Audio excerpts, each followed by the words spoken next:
The measure of intelligence is the ability to change. Hi guys, Dr. Clark here. Today we're going to talk about the Krebs cycle, or also known as the citric acid cycle. So the Krebs cycle was discovered by Hans Krebs, and he won the Nobel Prize in the 50s for discovering the Krebs cycle. The Krebs cycle is only for organisms that do aerobic respiration. So only for organisms that bring oxygen in for respiration purposes or for cellular respiration purposes. Okay, so if an organism is living in an anoxic environment, if an organism is living in an environment where there's little oxygen and they don't go through aerobic respiration, then they won't have the capability of doing the Krebs cycle. The other thing that the Krebs cycle is unique to the Krebs cycle is that only eukaryotes can do the Krebs cycle, because eukaryotes have mitochondria and the Krebs cycle takes place inside the mitochondria. Now, that being said, there are ways in which organisms, prokaryotes like bacteria and archaea, can do similar steps to the Krebs cycle. But it's not the Krebs cycle. It's not called the Krebs cycle. It has its own kind of pathway that's different than the Krebs cycle. Now, looking at this, I don't want you to get, all confused and worried about having to learn all the steps of the Krebs cycle. I'll leave that for a biochemistry class. What I want you guys to know is what's going into the Krebs cycle and what comes out of the Krebs cycle. So that's what we're going to cover today, is what is going into the Krebs cycle and what's coming out. And, this is just showing you that it's not a simple, one-to-one biochemical pathway, but that there's a lot of intermediates. There are a lot of entrance points. Okay? So other material can enter the Krebs cycle at different places along the cycle, and they do so. So things like proteins that are being broken down into amino acids, they'll enter the Krebs cycle in different places. Fatty acids might enter in a different place or a different way. And so there is different material, and there's also places where you can have different disturbances. And if you're interested in that kind of metabolic cellular respiration, I suggest taking a biochemistry class. But for the purpose of this course and this material, we're really just after what's going on in the Krebs cycle and what's going into it and what's coming out of it. So we left off, we were talking about glycolysis, and we're talking about the breaking down of glucose molecules into pyruvate and energy, okay? ATP. Now, when we talked about that process of glycolysis, we were talking about glycolysis happening without the presence of oxygen, because it does happen without the presence of oxygen, and it can happen without the presence of oxygen. It can also happen in the presence of oxygen. And by and large, when it does happen in the presence of oxygen, you're going through the processing of pyruvate, the further processing of pyruvate. Remember when we were breaking glucose molecules down through glycolysis, that, you're still, at the end of glycolysis, you're still, from that one glucose molecule, you have two 3-carbon pyruvate molecules that are just sitting there and have plenty of bonds and plenty of energy left to, contribute to the system. So, as long as you have oxygen present and you have a mitochondria, you can go through this oxidative respiration. So again, pyruvate has considerable amount of energy at the end of glycolysis. Pyruvate can be or is oxidized to form acetyl-CoA. So remember, oxidizing is removal of electrons. So you can further break down pyruvate and form acetyl-CoA. In this case, you're going from a 3-carbon molecule to a 2-carbon molecule.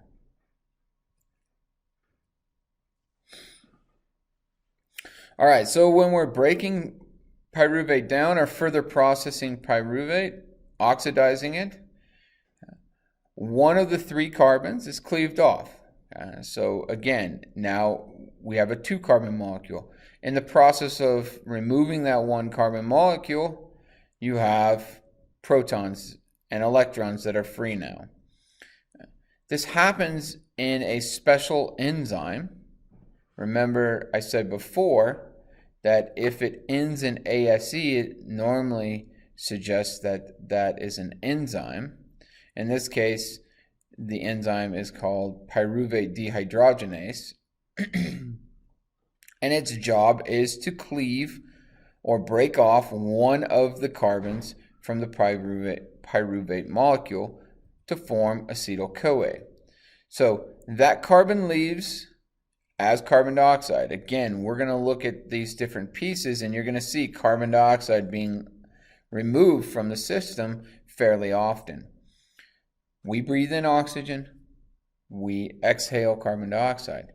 Plants take in carbon dioxide and exhale oxygen, and that's why the whole system is very cyclic. When you cleave carbon, when you break bonds, electrons are able to move from one molecule to another molecule. You often also have hydrogen ions that were part of that carbon molecule or bound to that carbon molecule, sharing electrons with that carbon. You remove that also, and now you can add those to a carrier molecule. In this case, NAD plus becomes NADH, an electron carrier, and it's carrying now an electron and that proton or that hydrogen ion.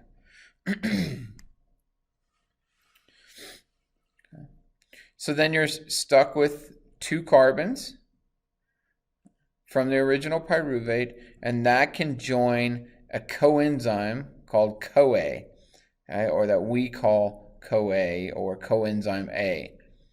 And so that joining of that allows for it to then bind to other things. And when you saw the Krebs cycle at the beginning of the lecture, you could see that it's binding to many different things. And just like in the Calvin-Benson-Basham cycle, that molecule is going to bind and then it's going to get rearranged.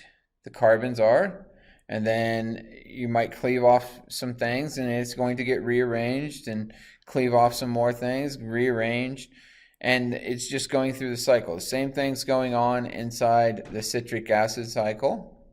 Same kind of process is rearrangement of carbon molecules, binding of material.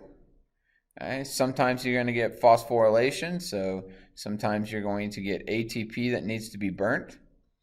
And, that molecule is going to be phosphorylated. Sometimes the phosphorylation is broken off and there's energy released, so you can form ATP.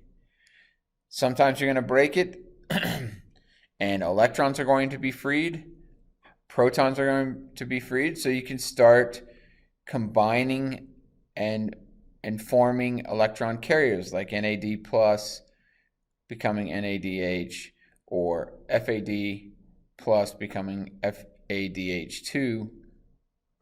These are electron carrier molecules that occur throughout the Krebs cycle. And we'll look at this in a little bit more detail in a second. Okay, so after that 2-carbon fragment coming from pyruvate is bound to coenzyme A, we call it acetyl-CoA, and that is what enters the Krebs cycle. So let's look at just the general overview of this again. Glycolysis, remember glycolysis is the breaking of glucose molecules to form pyruvate, and you get a little bit of energy from that and an electron carrier. That pyruvate can then further be processed, and that pyruvate is processed due to pyruvate dehydrogenase. Carbon dioxide is removed, 2-carbon molecule is bound up to coenzyme A. Electron carrier comes off of this also. Now, that coenzyme A, or acetyl-CoA, is a really, really important molecule in the sense of energy. Remember, glycolysis is for carbohydrates. So this is a carbohydrate pathway to get to acetyl-CoA. The protein pathway is a little bit different, but you're still coming in and forming acetyl-CoA. Lipid pathway, also different, but still coming in and forming acetyl-CoA. And here's the kicker of it all, and this is why diets and diet phases, this is why they don't work. And they might only work for a little while, but this is why a balanced diet with heavy amounts of exercise or consistent amounts of exercise is by far the best workout routine or best diet you can do. Because look at this. Let's say you cut all the carbs out of your diet, and so this pathway is completely gone. But let's say you eat as much protein as you want. You're eating as much protein as you possibly want. Well, no matter what, if you eat more protein or more lipids or more carbohydrates than you can spend, then you need the ATP from, then your acetyl-CoA is going to transfer into fat. It's going to be made into fat, that excess energy. That is the way our body has evolved, is to do this process. So it doesn't matter if you just eat a ton of fat. If you eat too much and you don't have a need for that energy, it's going to be converted to fats. A ton of proteins going to be converted to fats. A ton of carbohydrates going to be converted to fats. Okay, so no matter which pathway you choose, if you overeat and you don't expend that energy, it's going to be converted into fat.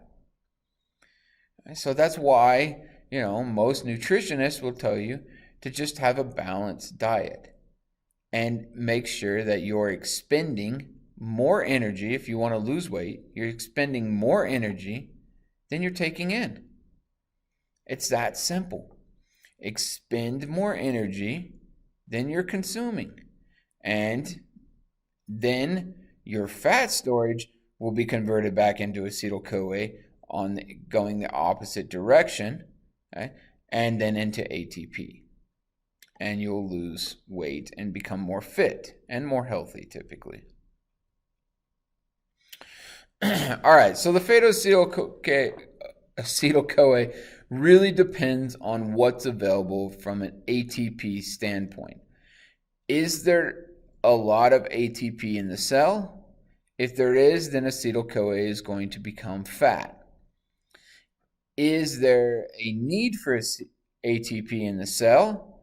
If there is a need, then acetyl-CoA will go into the Krebs cycle.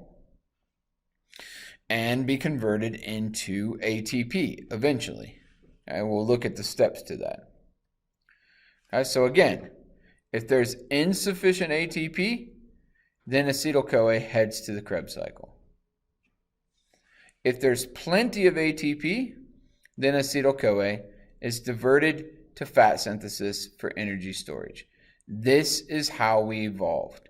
We evolved like all other organisms on the planet in a system where energy was limited. Energy was hit and miss. It wasn't every day that you're going to find ripe apples or, ripe seeds or whatever it might be. Get a kill for the times where we eventually made weapons and would kill organisms. Okay, it wasn't every day that was going to happen. So organisms like us and like all other organisms, energy was limited. So if energy is limited, there will be times where you're shifting and you don't have sufficient ATP and you take a meal in, well, that's going to go into the Krebs cycle to create energy.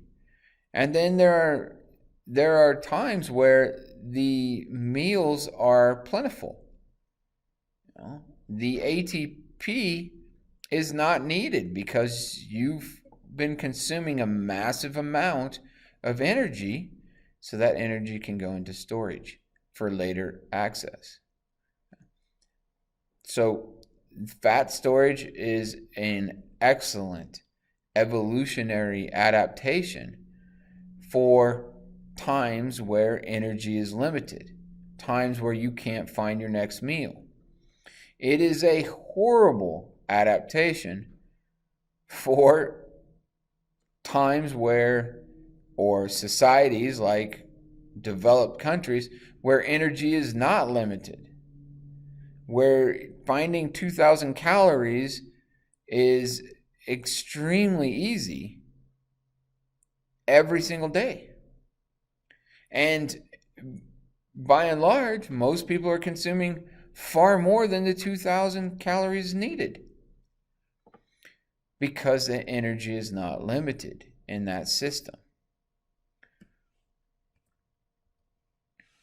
All right, so the second step of oxidative respiration, so the first step is going to be pyruvate processing, and you're doing that through pyruvate dehydrogenase.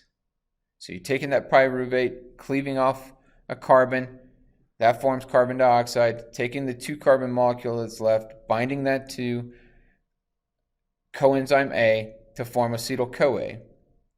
The second step is to enter the Krebs cycle. Now the Krebs cycle has 9 reactions, and it can be broken down into 3 main stages. Okay, so you saw the 9 reactions on the opening page, but the 3 main stages is kind of what I'm interested in you guys learning.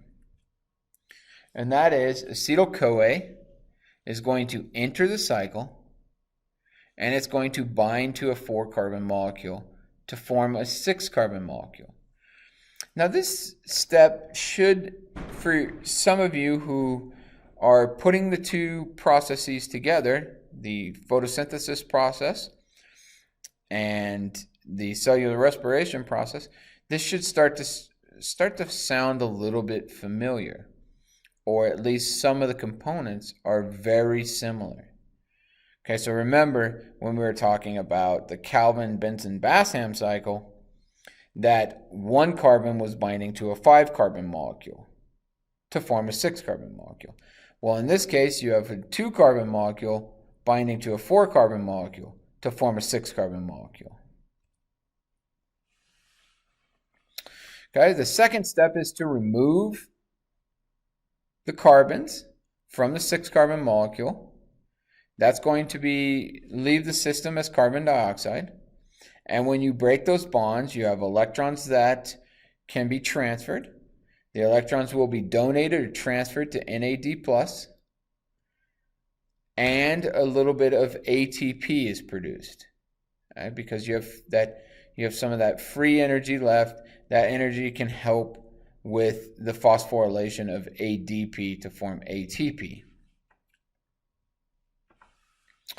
Okay, and then the third step is that 4-carbon molecule, the original 4-carbon molecule, is recycled.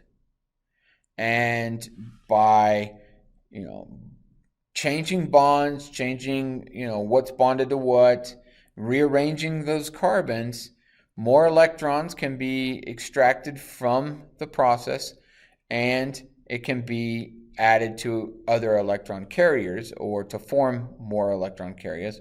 So you're getting some NADH out of it, and you're going to get a new electron carrier, FADH2.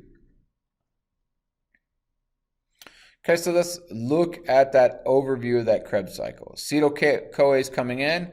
Remember, this is a 2-carbon molecule. It's binding to a 4-carbon molecule to form a 6-carbon molecule. That 6-carbon molecule is rearranged. Carbon is removed. Oxygen from our respiration is bound to that carbon to form carbon dioxide. NADH is formed from the electrons and the hydrogens that are coming off the rearrangement of this molecule. You got a 5-carbon molecule, and you're going to do it again. Okay, 4-carbon molecules coming out of this. A little bit of ATP is generated. That 4-carbon molecule again is rearranged, electrons being removed, hydrogen ions being removed to form electron carriers, and then you have that starting material again. And that's what makes this a cycle, is materials coming in, material is leaving, but the original material remains the same.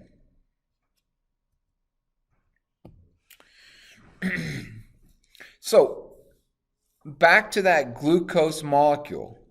Remember that glucose molecule that we started with in glycolysis?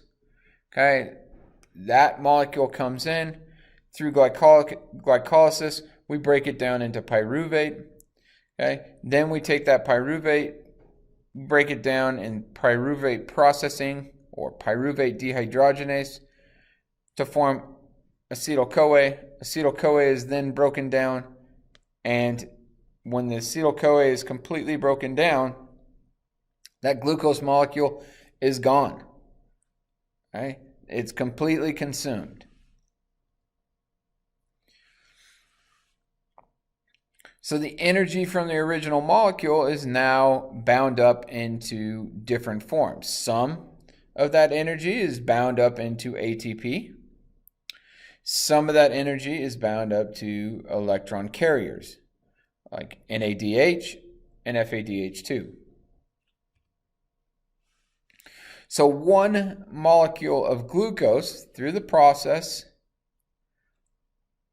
is going to yield 4 ATP molecules, 10 NADH molecules, and 2 FADH2 molecules. So that's, at the end of the Krebs cycle, that's what you got from the single glucose molecule. Think about this from the perspective of energetics. If we think about glycolysis by itself, we could generate a net gain of 2 molecules of ATP. Now think about what happens when you introduce oxygen. Your net gain is 4 ATP. Okay, yes, it's double, but 4 ATP is nothing for one glucose molecule. If you remember back to photosynthesis and the amount of ATP that was needed to form a glucose molecule, it was far more than 4 ATP molecules coming out of it. Okay, so right now, there's no real net gain. Okay? Your plants are expending energy. Now, luckily, the energy is free from photons, but the plants are contributing way more energy than the animals are getting out of it. But here's the kicker. These molecules is where the energy's at. The electron carriers is where the energy's at. It's not the ATP molecules coming from glycolysis, pyruvate processing, Krebs cycle. That's not where the energy is coming from. The energy is coming from these electron carriers.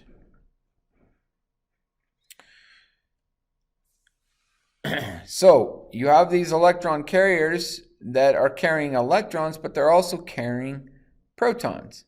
They also have a hydrogen ion that can be separated. So these molecules will move to the electron transport chain. Very similar to the electron transport system in photosynthesis. Okay, so especially the one that occurs during photosystem 2 with the generation of ATP. Okay, this process is nearly identical. You have proteins that are embedded in a membrane. You have proteins that act as a proton pump, just like in photosynthesis. Electrons migrate through those proteins. When they do so, they pump protons across the membrane to build a proton gradient. If you remember that those proton gradients form because the membrane is non-permeable to protons. It's not, the protons can't move back into the system unless they travel through a protein. And the protein they're going to travel through, you should be guessing it, is ATP synthesis. ATP synthase is the enzyme or protein that those protons, part of that gradient, can travel back through. Well, when they do, those protons can then be bound up with the oxygen that we're breathing, or the oxygen that a plant might have, or the oxygen that a dog has, that a lizard has, that a protista has. It's binding up to that to form water. And that water that's formed is often called metabolic water, okay? Because it's the result of the electron transport chain.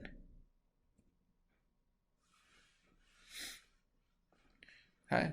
And so that process, coupled with the absorption of the electrons. So remember that when we were looking at the electron transport chain in photosynthesis, that the electrons were traveling through the membrane, through the proteins, pumping protons across, but the electrons would eventually get somewhere. Okay. Photosystem 2, they wound up in the reaction center of photosystem 1. In photosystem 1, they wind up in NADPH, the electron carrier. In this case, these electrons are not going back to a carrier, but rather they're going to oxidative respiration, or they're going to bind up in the form of water.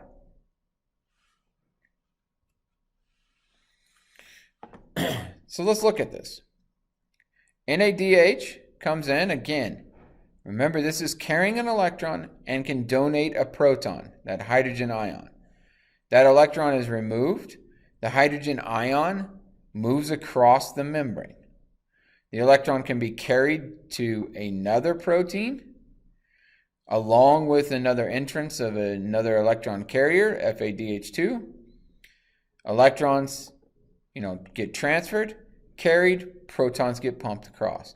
Electrons get transferred to another protein, protons get pumped across.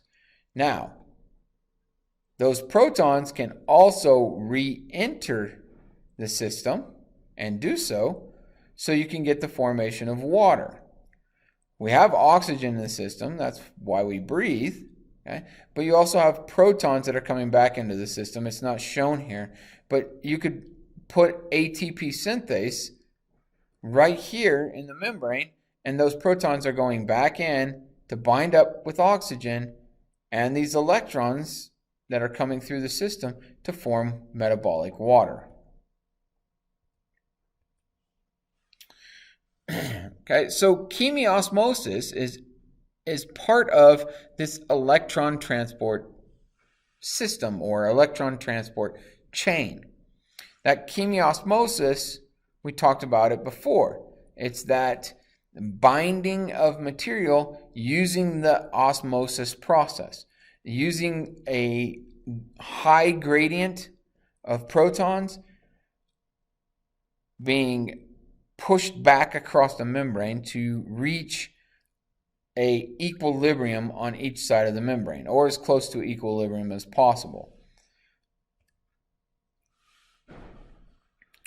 Okay, again, just to recap, the electrons from NADH and FADH2, these electrons are lost to the system.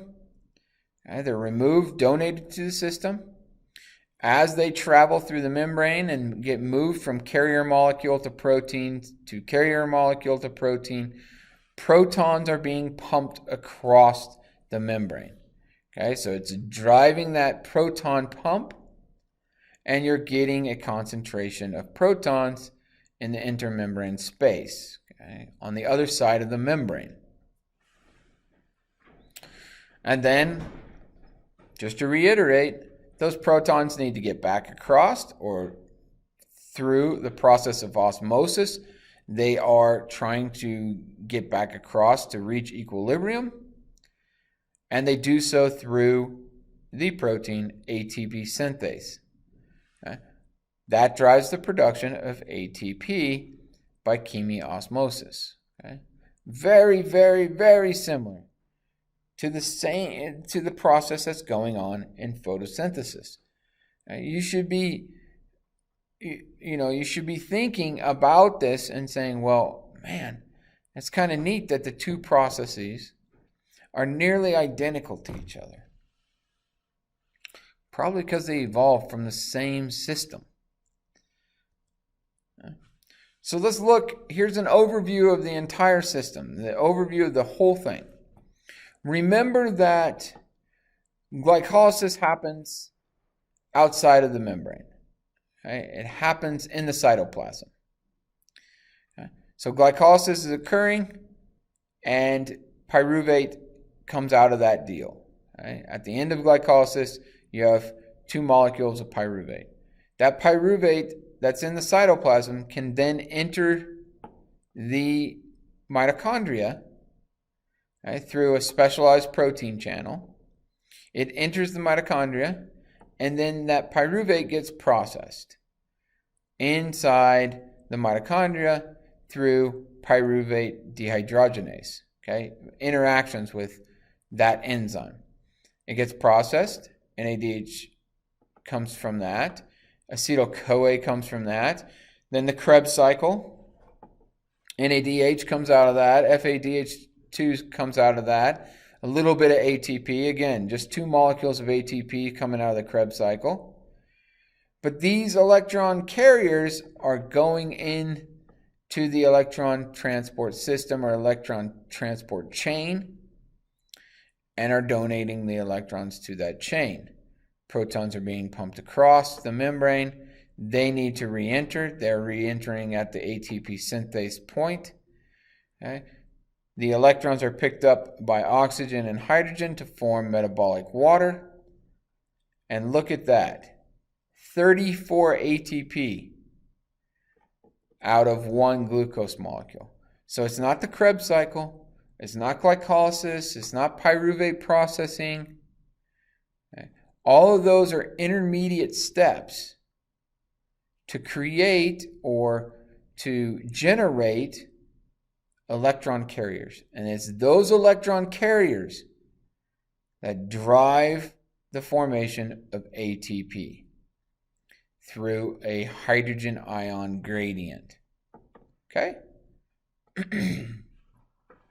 Next time, we're going to talk about how this process might look if you do not have oxygen. So remember, I said glycolysis can occur without oxygen, with or without oxygen. But what happens when you have no oxygen to that pyruvate? What happens to the pyruvate when there is no oxygen present? We're going to look at that next time.